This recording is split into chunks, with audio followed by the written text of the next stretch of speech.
The division of ledger.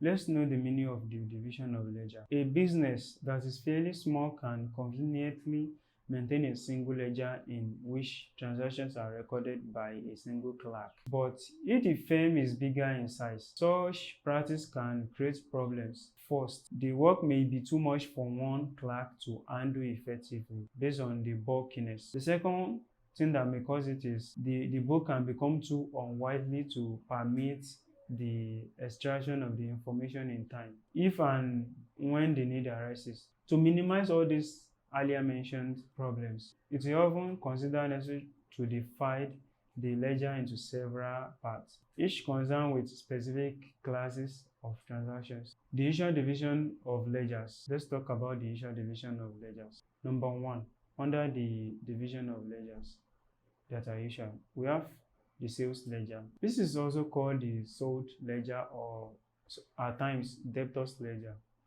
The sales ledger contains a separate account for each individual to whom goods have been sold or for whom services have been performed on credit.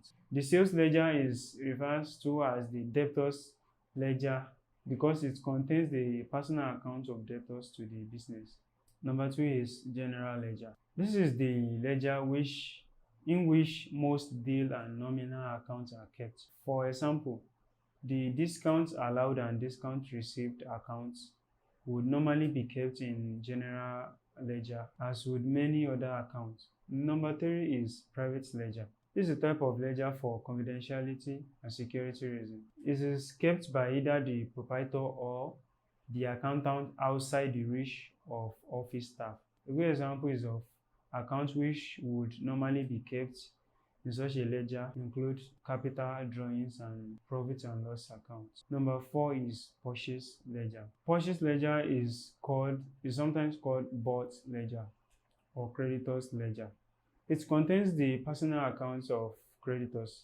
The creditor is a supplier. In this instance, a creditor is a supplier from whom goods or services have been obtained to be paid for an agreed future date. Until payment is made, the amount owing is reflected by a credit balance in the personal account of the supplier in the ledger. Such an amount is normally classified under current liabilities in the balance sheet.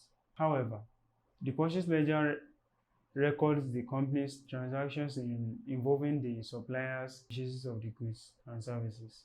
It contains the details and information of the purchases made by the company, which helps in analyzing of the different aspects.